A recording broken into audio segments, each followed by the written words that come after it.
Most people think that social success comes down to personality, that you either have it or you don't. But according to behavioral psychology, that belief is completely wrong.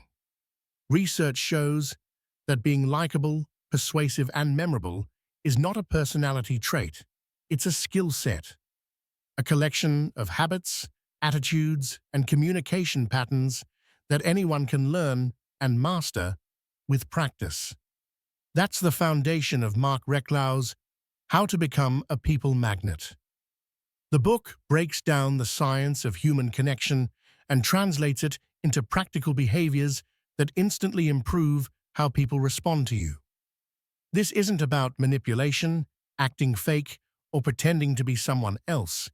It's about understanding how the human brain interprets trust, warmth, confidence, and emotional safety, and then learning to communicate in a way that triggers those responses naturally. Reklau reveals why small changes in your mindset, body language, tone, and presence can dramatically shift the quality of your relationships. He explains why kindness increases influence, why consistency builds long-term respect, and why genuine confidence makes people gravitate toward you without effort. The goal of this audiobook summary is simple: to give you the clearest, most actionable breakdown of the key principles that make someone socially magnetic, backed by psychology, simplified for daily use, and structured so you can apply each idea immediately. Because becoming a people magnet isn't about being perfect. It's about showing up in a way that makes others feel good, valued, and safe around you. That's where real influence comes from. And that's where we begin, with the first principle that shapes how people experience you. Chapter 1. Understanding Human Nature, the Power of Self-Interest. If you want to become someone people naturally gravitate toward, you must begin with the most unfiltered truth about human behavior. People are far more interested in themselves than in anyone else. This isn't cynicism, it's psychology, and once you understand it, every interaction becomes easier, smoother, more predictable, and far more influential. At the core of human behavior lies one dominating force: self-interest.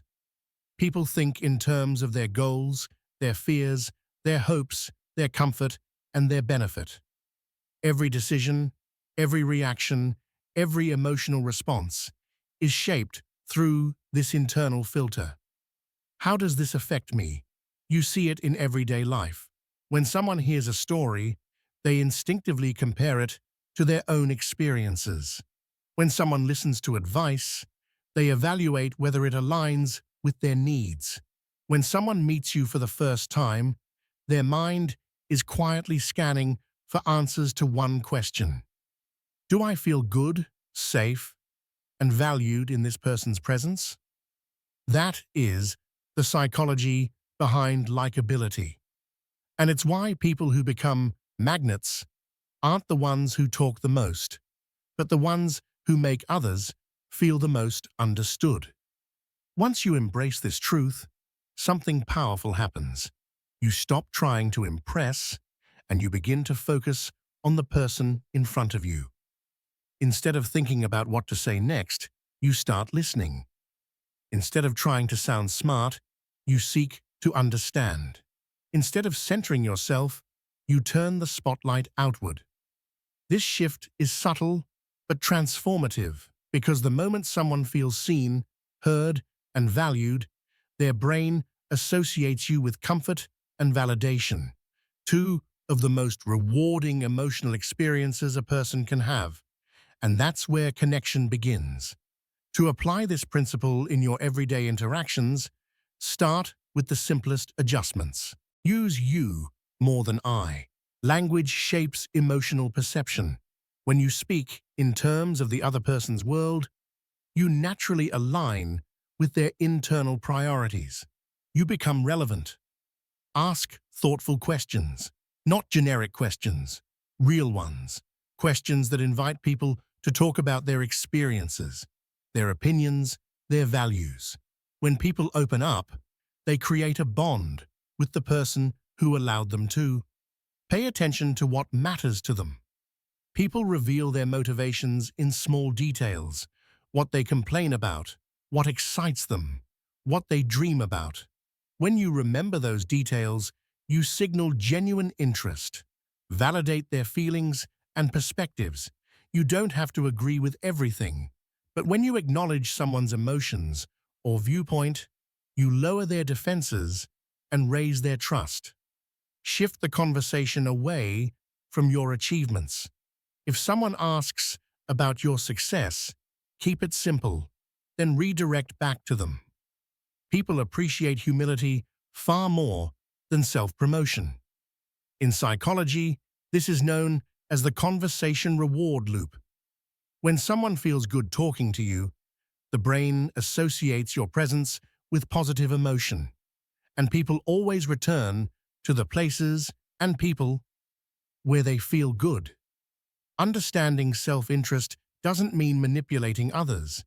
It means recognizing that human beings are wired for connection, but only when they feel seen within that connection. When you stop trying to be interesting and start becoming interested, everything changes. People open up, people warm up, people relax around you, and without forcing anything, you become the person they look forward to being around. This chapter isn't just the foundation of becoming a people magnet. It's the key that unlocks every social skill in the chapters ahead. Because once you understand what people truly care about, you learn how to speak to their hearts, not just their ears. Chapter 2: Mastering the Art of Conversation. Making people feel important. People don't remember most of what you say, but they always remember how you made them feel while saying it. And nothing makes a person feel more valued than being listened to. Truly, intentionally, deeply listened to. Conversation is not a performance. It's not a stage where you show your intelligence, your achievements, or your stories. Great conversation is an act of generosity. It is the decision to focus your attention on the person in front of you, to make them feel seen, heard, and significant. There is one subject people never grow tired of discussing: themselves, their world, their experiences, their emotions, their victories, their fears, their plans, their frustrations. When you give someone the space to speak about those things without judgment, without rushing, without shifting the spotlight back onto yourself, you instantly become memorable because you're offering something rare, undivided presence. To become a magnetic conversationalist, start with intention. Slow down. Listen not to respond, but to understand. Approach every interaction with this silent question: how can I make this person feel important right now? That question alone can reshape your entire social life. Use their name when you speak to them. A name is more than a label. It is an affirmation of identity. Psychologists have found that hearing one's own name activates the brain's reward center. It creates a subtle sense of warmth and familiarity. Use it naturally, respectfully, and sparingly enough that it feels sincere. Then practice the discipline of active listening. This is where conversation becomes art. Active listening means being mentally present, not drifting into your own thoughts while the other person is talking. It means responding in ways that show you're engaged. Short acknowledgements, curious follow-up questions, a slight shift in posture, a moment of silence that invites them to continue. People reveal more when they feel they won't be interrupted. Interruptions are a sign of self-focus. Patience is a sign of respect. Ask open-ended questions, the kind that invite deeper stories, not just yes or no answers. Questions like, what made you feel that way? How did that experience change you? What are you working toward right now? These questions allow people to express themselves more fully, giving you insight into who they are beneath the surface. And when they speak, look for emotional cues, not just facts. If someone mentions a challenge, ask how it affected them. If they mention an exciting milestone, pause long enough for them to savor it. People feel understood when you respond to their emotions, not just their words. Every great conversationalist understands this truth. Your presence is the gift. Your attention is the compliment. Your curiosity is the magnet. Avoid turning the conversation back to yourself unless asked.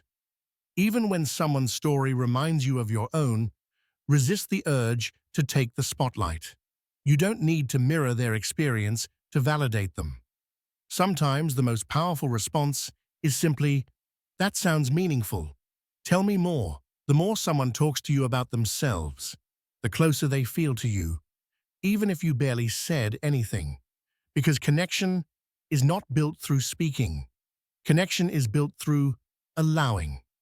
And over time, something remarkable happens. People seek you out. They trust you. They confide in you. They enjoy your presence because you make them feel valuable. This chapter isn't about being quiet. It's about giving conversations structure, intention, and emotional richness. It's about turning every interaction into a small sanctuary where someone feels important, even if only for a moment. The art of conversation is the art of making people feel like they matter. Master this skill, and you won't have to chase relationships. They will form naturally, effortlessly, and deeply around you. Because people never forget the ones who make them feel heard. Chapter 3. Developing genuine interest in others. There is a powerful shift that happens the moment you decide to stop performing for people and start discovering them.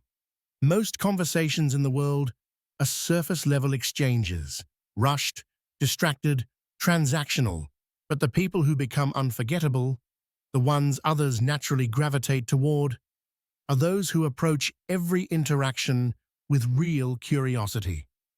Genuine interest is magnetic. It cannot be faked, and it cannot be forced. People feel it instantly in your tone, your eyes, your presence. It's the quiet message that says, "Your story matters. I'm here to understand it." To build that skill, begin with curiosity. Every person you meet carries a lifetime of experiences behind their smile, their silence, their opinions, their habits. When you approach conversations with the mindset that everyone has something valuable to teach you, your entire social world transforms. Stop trying to be interesting and start trying to be interested. Shift the spotlight away from yourself. Let the other person take center stage. Invite them to open up. Most people rarely get the chance to talk about what truly matters to them. When they finally meet someone who actually wants to listen, that person stands out. Start by asking open-ended questions, the kind that unlock stories instead of short answers. Questions that begin with how and why pull people into deeper reflection. They invite honesty. They reveal emotions. And emotion is where connection lives. Ask someone how they got into their career. Ask what they're excited about right now. Ask what they find challenging. Ask what they learned from a recent experience. These questions show that you're not just filling silence. You're exploring their inner world. Then, practice active listening. Not the superficial kind where you nod while mentally rehearsing your next line, but the type that requires full attention. Put the phone away. Silence the noise in your mind. Let the speaker see that they have your complete presence. Most people are so unused to being truly heard that they immediately pick up on it. Active listening also means responding thoughtfully. Reflect back what you heard in your own words. Ask a follow-up question that shows you're processing, not pretending. This creates a rhythm, a conversational dance that makes people feel valued. And remember to listen for feelings, not just words. If someone hints at frustration, acknowledge it. If they light up with excitement, match their energy. Empathy doesn't require solutions, it requires awareness. Another powerful skill in developing genuine interest is remembering details. Small things, someone's favorite drink, a story about their childhood, a project they mentioned weeks ago. When you bring it up later, it sends a message stronger than any compliment. I see you. I pay attention. You matter enough for me to remember. This alone strengthens trust. It deepens relationships effortlessly. When you genuinely care, your questions become more natural, your reactions more authentic, and your presence more grounding. People feel safer around you. They speak more openly. They share more deeply.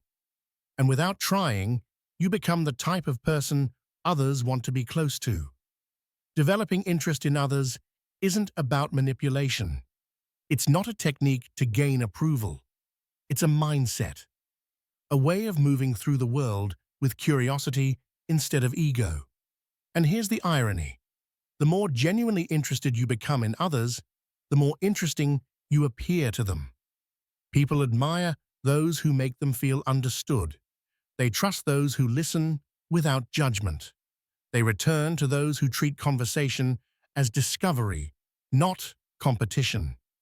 This chapter teaches a simple truth.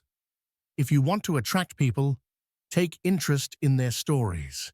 If you want to build influence, listen more than you speak. If you want deeper relationships, show curiosity, empathy, and presence. Because when you step into a conversation with the intention to understand, you don't just connect. You leave an impression that lasts far beyond the moment the conversation ends. Chapter 4. The Power of Sincere Praise. There are forces in human behavior so universal, so deeply woven into our psychology, that ignoring them is like trying to communicate without language.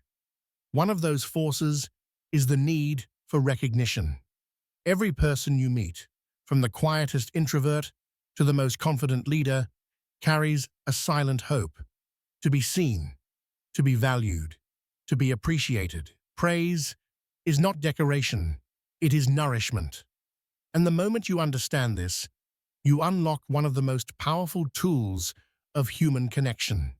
Sincere praise is magnetic, not flattery, not manipulation, not empty words thrown carelessly into the air, but genuine acknowledgement born from paying attention, real attention. When someone feels truly recognized, something shifts inside them. They stand straighter, they open up, their defenses fall away. Their brain releases a rush of serotonin and dopamine, reinforcing the belief that they matter. This is the psychology behind praise. It validates identity, strengthens confidence, and solidifies relationships. People are starved for appreciation. They work hard, they improve quietly, they carry burdens no one sees. Most of their efforts go unnoticed. But the moment someone says, "I see what you did, and it matters," they light up. It is one of the simplest, most effective ways to draw people toward you.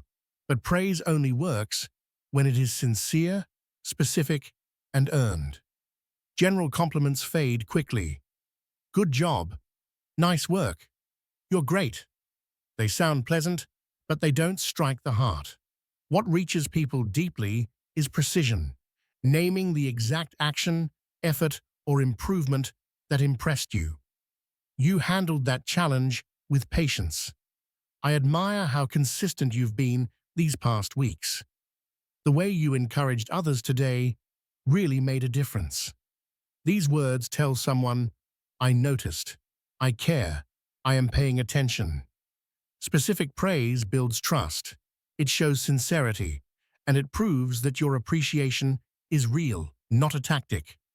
Praise is also most powerful when it acknowledges effort, not just results. Modern psychology shows that people thrive when their progress is recognized. When you praise the process, perseverance, resilience, discipline, you activate a growth mindset. You give others permission to improve instead of needing to be perfect. This is the difference between flat praise and transformative praise. You won versus you kept going even when it was difficult. That persistence is going to take you far. The first shines a spotlight on the outcome. The second shines a spotlight on the character. Praise doesn't just make people feel good, it makes them better. Humans grow where they are watered. When you highlight someone's improvement, even the smallest one, you reinforce their motivation to continue. You help them see themselves in a more capable, more empowered light. And that builds a bond because people remember the moments when someone believed in them, especially when they didn't believe in themselves. But praise has rules, and the most important is this: praise in public, correct in private. Public praise multiplies its impact. It gives someone a moment of dignity. It tells the group, this is a person worth noticing. It raises their status in a healthy way, strengthening loyalty and connection. But public criticism damages trust instantly. It humiliates. It triggers fear. It creates distance. Privately delivered feedback, however, becomes constructive. It shows respect. It preserves self-esteem. It strengthens the relationship instead of breaking it. Use praise with intention. Use it with awareness. Each time you acknowledge someone, make it count. Compliments should be earned, honest, and detailed.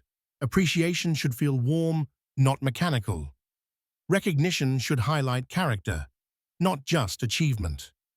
People can sense the difference between authenticity and strategy. That's why praise must come from a place of genuine observation. Pay attention to people. Notice their strengths. Notice their efforts. Notice their growth. When you do, your words become more powerful because they come from truth, not technique. Praise is emotional currency, and when you give it freely, but sincerely, it comes back to you tenfold. People become more open, more trusting, more comfortable around you. They associate you with encouragement and positive energy. They feel better in your presence. And that is the essence of being a people magnet. You don't pull others toward you by demanding attention. You attract them by giving attention. You don't become memorable by talking about yourself. You become memorable by seeing others clearly. This chapter is a reminder of something timeless. Acknowledgement is one of the deepest forms of human connection. It touches ego, emotion, identity, and belonging all at once. Use it wisely, use it sincerely, and you will transform not just how people see you, but how they feel about themselves when they're around you. Because in the end, people may forget your opinions, your stories, your achievements, but they will never forget how you made them feel appreciated. Chapter 5: The Art of Peaceful Influence. There are few forces more destructive to human harmony than criticism and argument. They slice through trust, trigger defensiveness, and turn even simple conversations into battlegrounds. Most people don't realize this, but the moment you criticize someone, even gently, their brain interprets it as a threat. The amygdala activates, their heart rate rises, their mind shifts from openness to protection. This is why arguments escalate so easily. This is why criticism rarely leads to change.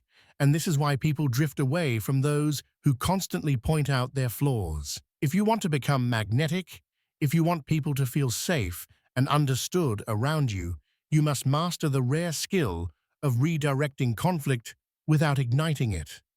Criticism is useless because it attacks identity. It says, "You're wrong. You failed. You're not enough."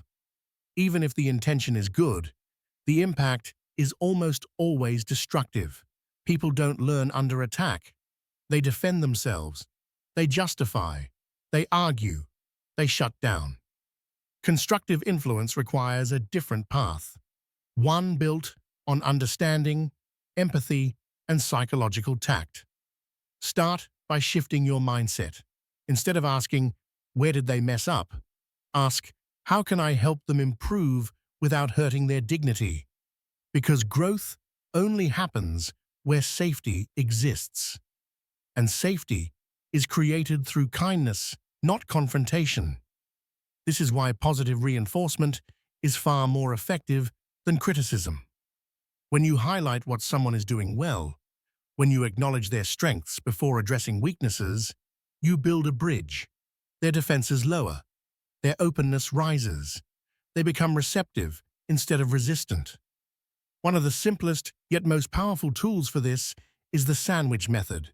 Praise, suggestion, praise. Not manipulation, respect. You begin with appreciation. "I really admire the effort you put into this." Then introduce the suggestion gently. One thing that could make it even stronger is, then close with encouragement, "And honestly, you're already doing great." This is just a way to elevate it further. 3 layers. Warmth, guidance, reassurance. This structure protects self-esteem and preserves the relationship while still delivering truth. Another powerful strategy is asking questions instead of making accusations. When you ask, rather than accuse, you invite conversation. You invite collaboration. Instead of "Why would you do that?" try, "What was your thought process here?" Instead of "You're wrong," try, "Can you walk me through how you see it?" Questions shift the energy from confrontation to curiosity. They signal respect. And they open the door to mutual understanding rather than division. Arguments, by contrast, are almost always a dead end. Even when you win, you lose. You lose trust. You lose connection. You lose emotional closeness. People rarely remember who was right, but they always remember how you made them feel. Winning an argument is a victory of pride. Avoiding one is a victory of wisdom. When someone disagrees with you, respond with softness, not resistance. Use phrases like, "I see your point. That's an interesting perspective. I hadn't thought of it that way." These statements don't surrender your truth. They honor theirs. They keep the conversation open. They invite collaboration instead of competition. Because connection thrives not on agreement, but on respect. To avoid arguments, shift from proving to understanding. Shift from attacking to exploring. Shift from reactions to reflections. And most importantly, shift from problems to solutions. People are naturally drawn to solution-focused individuals. They feel safer, calmer, more supported around them. When you focus on what can be improved instead of what went wrong, you become a source of stability rather than stress. The psychology behind this is simple. The brain is wired to move toward positivity and away from threat. When you replace criticism with support, arguments with curiosity, and blame with understanding, you activate the brain's reward circuits. People feel good around you. And when people feel good in your presence, they return to it. They trust you. They open up to you. They seek your input. They enjoy your company. This is the foundation of becoming a people magnet, not through force, but through emotional intelligence. In the end, influence is not about overpowering others. It is about guiding them without resistance. It is about making others feel valued, respected, and safe enough to hear your perspective. Leave criticism behind. Leave arguments behind. Choose positive reinforcement. Choose curiosity. Choose connection. Because the greatest communicators don't win debates, they win hearts. Chapter 6. The Power of Empathy and Authenticity. There is a quiet force that commands trust, softens resistance, and draws people closer without effort. It's not charm, confidence, or charisma. It's empathy, the ability to enter another person's emotional world, even for a moment, and understand them not as a concept, but as a human being, messy, layered, vulnerable, and real. When you master empathy, your presence becomes a sanctuary. People feel seen, they feel understood. And in a world where most people feel invisible, that alone makes you magnetic. To understand others, you must first step into their shoes. Ask yourself, why do they act the way they do? What fear sits behind their frustration? What insecurity hides behind their confidence? What longing drives their decisions? If I lived their life, with their experiences, their upbringing, their pain, how would I behave? Suddenly, everything begins to make sense. No one is cold without a reason. No one is defensive without being threatened. No one is rude without carrying weight. Behavior is not random. It is a reflection of emotion, history, and unmet needs. When you see this, judgment fades and compassion rises. You stop reacting and start understanding. And understanding is the root of influence. Empathy is not passive. It is active, intentional, and deeply human. It is the decision to pause your world to enter someone else's. It is listening beyond words, listening for tone, hesitation, silence, tension, micro-expressions, and emotional echoes. This is the psychology of connection. When people feel understood, they soften. When people feel safe, they open. When people feel seen, they trust. And trust is the foundation of all meaningful relationships. But empathy is only half of the equation. The other half is authenticity. Authenticity is emotional honesty. It is the courage to show your real self without hiding behind masks. It is not pretending to be agreeable when you're uncomfortable, not forcing positivity when you're hurting, not acting like someone you're not just to be liked. People can sense a performance. They can feel when your smile is rehearsed, when your words are diplomatic but empty, when your warmth is artificial. Authenticity removes the performance and replaces it with truth.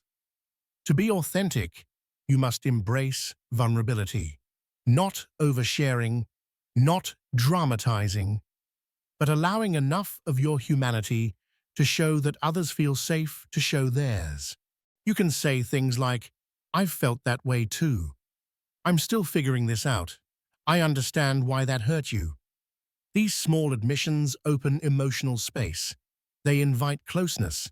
They tell people you don't have to pretend here. When you combine authenticity with empathy, you create a powerful relational force, something rare and deeply attractive. People begin to associate you with calm, with safety, with truth. You become someone they trust with their real selves. Authenticity also means speaking truth with kindness. It means expressing your real thoughts while honoring others' emotions. It means being honest without being sharp, transparent without being harsh. This level of honesty builds unbreakable trust because people know you won't lie to them to avoid conflict. You won't manipulate them to get what you want. You won't pretend to be perfect. You are real, and real people are magnetic. In practice, empathy looks like slowing down your reactions and speeding up your understanding. Before responding, ask, what might they be feeling right now? What need is behind their behavior? What pain might they be protecting? This shift transforms communication. Suddenly, disagreements become discoveries. Conflicts become conversations. Tension becomes connection. Use simple phrases that validate emotion. I can understand why you feel that way. That makes sense given what you've been through. I hear you. I really do. Validation doesn't mean agreement. It means acknowledgement. It means honoring someone's internal world even when your perspectives differ. And in human relationships, acknowledgement is often more healing than agreement. To become a people magnet, you must practice seeing people not through the lens of their actions, but through the lens of their emotions. Every behavior has a root. Every reaction has a reason. Every person is carrying a story you cannot see. Your job is to listen for it. Empathy builds connection. Authenticity builds trust. Together, they build influence. This is how you create relationships that last, conversations that go deeper, and interactions that leave people saying, I don't know why, but I feel different when I'm around you. And that, quiet, soft, powerful, is the true essence of becoming magnetic. Chapter 7. The Psychology of Effective Communication. Every interaction you have sends two messages, one through your words and another, often louder, through your body. And the body never lies. It doesn't know how. It reveals tension when you wish to appear calm. It exposes doubt when you're trying to sound confident. It betrays irritation even while your voice says, it's fine. To become magnetic, your communication must be aligned. Your body, tone, and words should move in the same direction. Calm, open, inviting, and warm. When this alignment happens, people feel it instantly. They relax. They lean in. They trust you without knowing why. This chapter is about mastering that alignment. Communication begins long before you speak.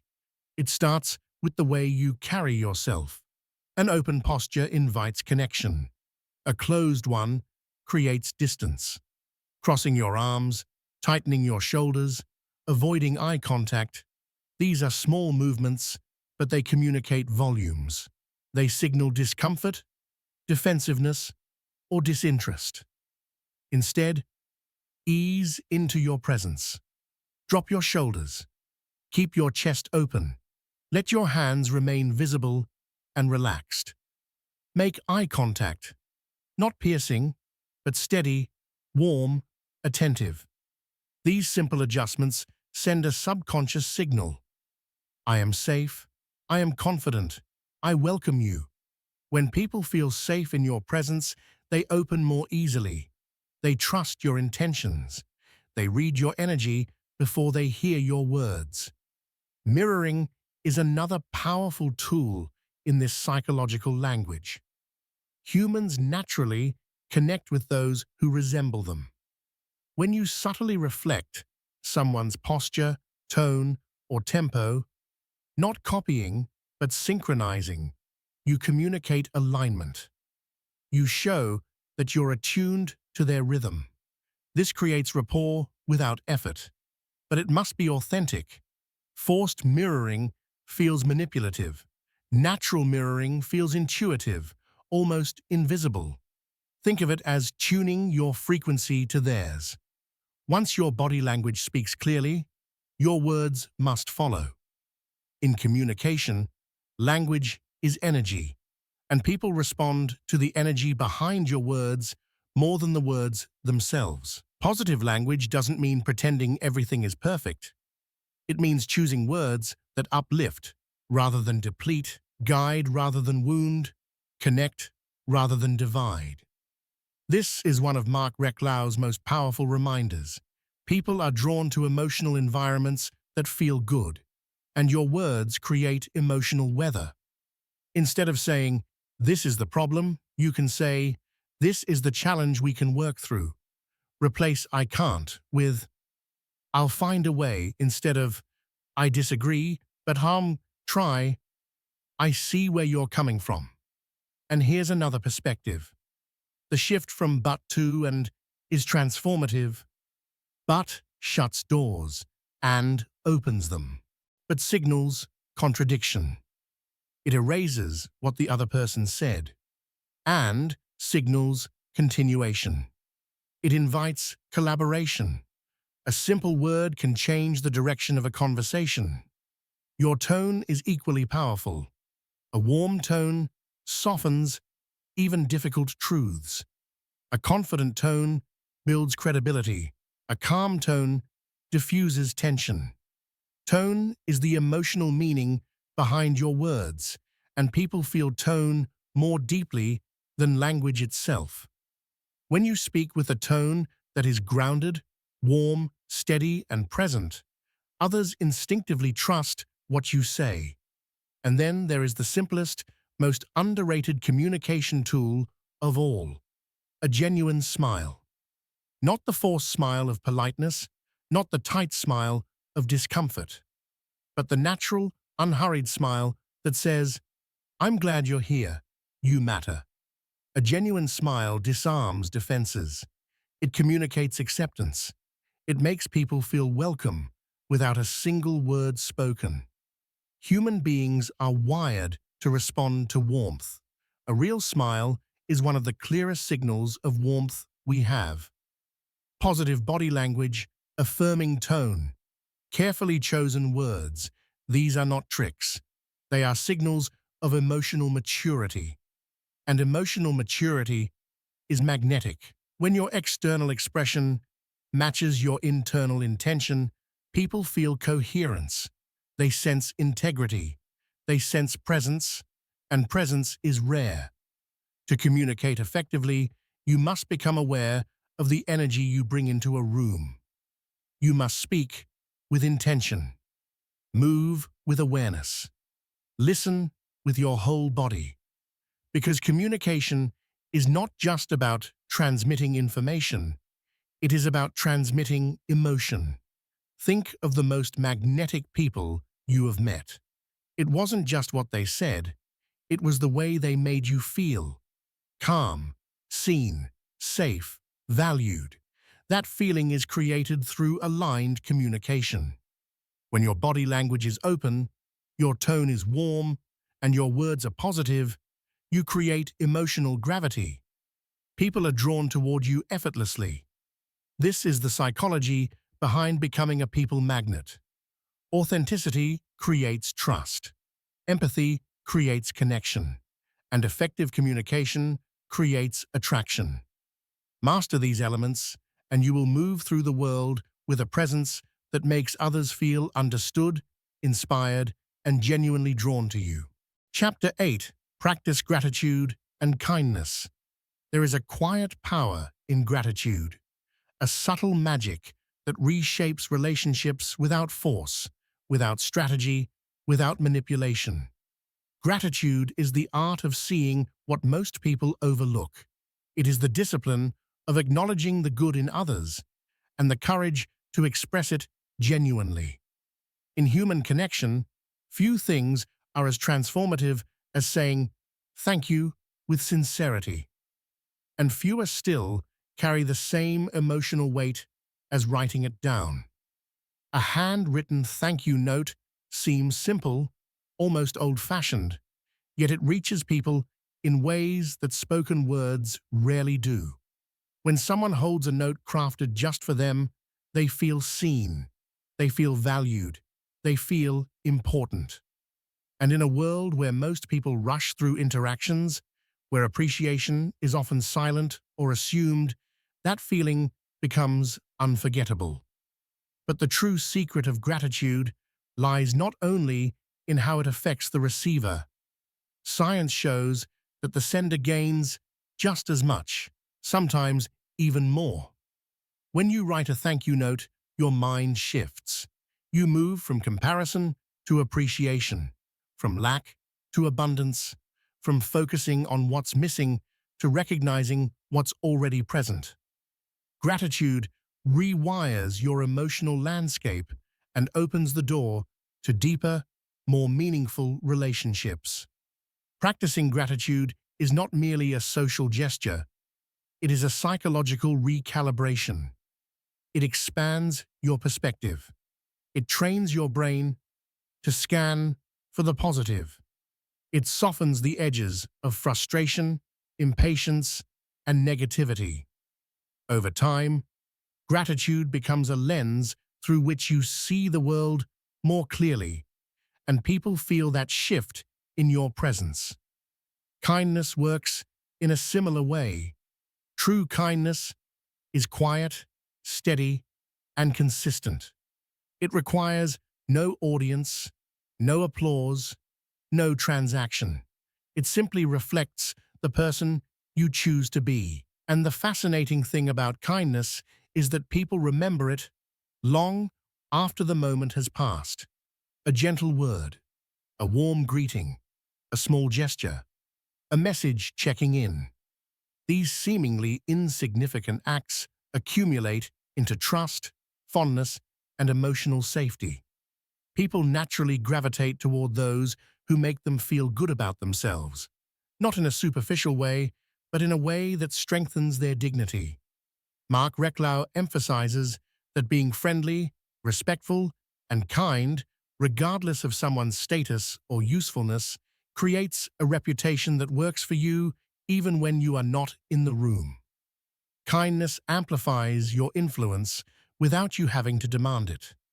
To practice this effectively, begin with small rituals. Set the intention to write one thank you note or email each week. It could be for a colleague who supported you, a friend who listened, or a stranger who unexpectedly made your day easier. The goal is not perfection, it is consistency. Over time, this practice becomes a natural part of your relational identity. Look for moments to perform small acts of kindness. Hold the door a few seconds longer.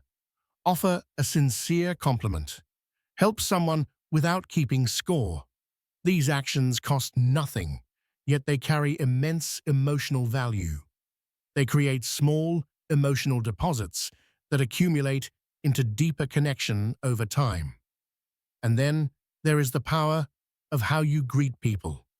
Something as simple as saying someone's name can change the entire tone of an interaction. When you greet someone warmly, whether it's a co-worker, a friend, or the barista who hands you your morning coffee, you send a subconscious message.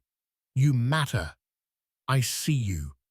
Such gestures soften defenses, increase trust, and open the door to richer exchanges. Gratitude and kindness also shape your internal world. The more frequently you express them, the more emotionally grounded you become. You cultivate patience, you reduce stress, you strengthen resilience. This inner transformation radiates outward, and people instinctively respond to it. The truth is, anyone can be impressive for a moment. But kindness, gratitude, these qualities have a timeless glow. They are remembered long after clever words or momentary charm fade. They build the kind of presence people look forward to, the kind of energy people crave, the kind of character that naturally attracts genuine connection. In the end, being a people magnet is not about grand gestures or flawless communication. It is about how you make others feel in the small, quiet moments. It is about cultivating a lifestyle of appreciation and goodwill. And when gratitude becomes your default, kindness your habit, and friendliness your natural expression, you will find that the world begins to respond to you in extraordinary ways. You may discover that relationships become easier, opportunities come more naturally, And doors open not because you demand them to, but because people want them to. Gratitude is the beginning. Kindness is the continuation. And together, they create a life where connection flows effortlessly. Chapter 10. Cultivate a positive attitude. There is a kind of power that does not shout, does not demand attention, and does not arrive wrapped in charisma or charm. It is the quiet, magnetic force of positivity, the ability to walk into a room and subtly lift the emotional temperature, not through performance or artificial cheer, but through a grounded, realistic optimism that people instinctively trust. A positive attitude is not about pretending the world is perfect. It is not denial, delusion, or blind cheerfulness. Real positivity is psychological strength. It is the ability to look at the same world everyone else sees, the uncertainty, the challenges, the setbacks, and still choose to respond with clarity, possibility, and resilience. This is the essence of realistic optimism, the balance between acknowledging reality and believing in your capacity to influence that reality. Marc Reklau reminds us that optimism is not a personality trait. It is a discipline, a practice, a mindset built through intentional choices day after day.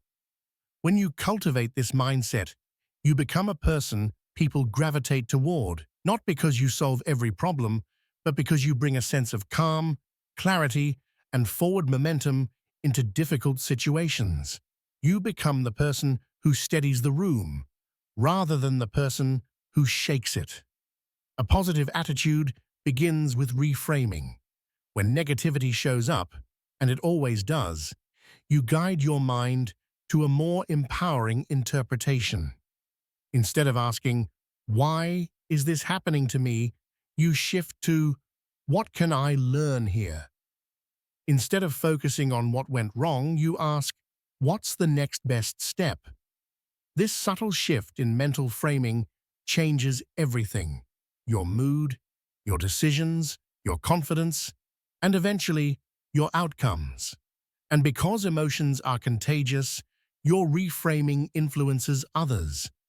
You lift their perspective without preaching, without forcing positivity onto them, simply by modeling it. People feel safer around those who see solutions.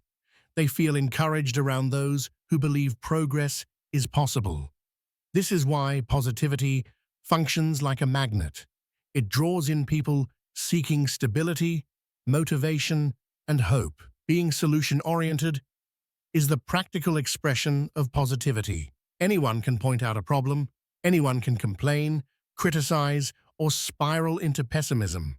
But very few can rise above the noise and move toward answers. When you direct your energy toward improvement rather than frustration, you immediately become more capable and more admirable. Solution-oriented thinking also activates creativity. It engages the brain's problem-solving circuits rather than its threat systems. Instead of being stuck in "what's wrong?" you shift into "what can we do?" This question alone can change the emotional state of an entire conversation. It transforms tension into movement, fear into clarity, and overwhelm into small, manageable steps. To support this mindset, you must choose your environment carefully. Surround yourself with people who uplift, encourage, and inspire growth. Positivity is strengthened through proximity. When you consistently engage with individuals who are hopeful, resilient, and forward-thinking, their attitudes naturally influence yours. And equally important, limit your exposure to chronic negativity. Constant pessimism is corrosive. It drains your energy, weakens your motivation, and distorts your perspective. Celebrating small victories also reinforces optimism. Progress often arrives in fragments, tiny steps, small improvements, subtle wins. When you recognize and honor these moments, You train your mind to focus on movement rather than stagnation. This builds momentum, confidence, and emotional endurance. You begin to expect progress, and that expectation becomes a self-fulfilling pattern. Optimism also strengthens relationships. People trust those who remain composed under pressure. They admire those who see potential in difficult moments, and they feel drawn to those who can turn challenges into opportunities. Your presence becomes a form of emotional leadership, a steadying force others rely on. But perhaps the most powerful aspect of positivity is the effect it has on your inner world. A positive attitude lowers stress, improves decision-making, enhances communication, and increases emotional resilience. It helps you recover faster from setbacks and keeps you aligned with your goals. In many ways, optimism is not just a relational skill, it is a survival skill, a success skill, and a peace of mind skill. As this final chapter closes, remember this: positivity is not the absence of struggle. It is the presence of strength. It is the choice to see possibility where others see limitations. It is the commitment to move forward even when the path is uncertain. And when you embody this mindset, you naturally become someone others trust, admire, and want to be near. A positive attitude does not just change how others experience you, it changes how you experience life itself. And that is the true secret of becoming a people magnet, mastering your inner world so that your presence becomes a source of clarity, hope, and connection for everyone around you.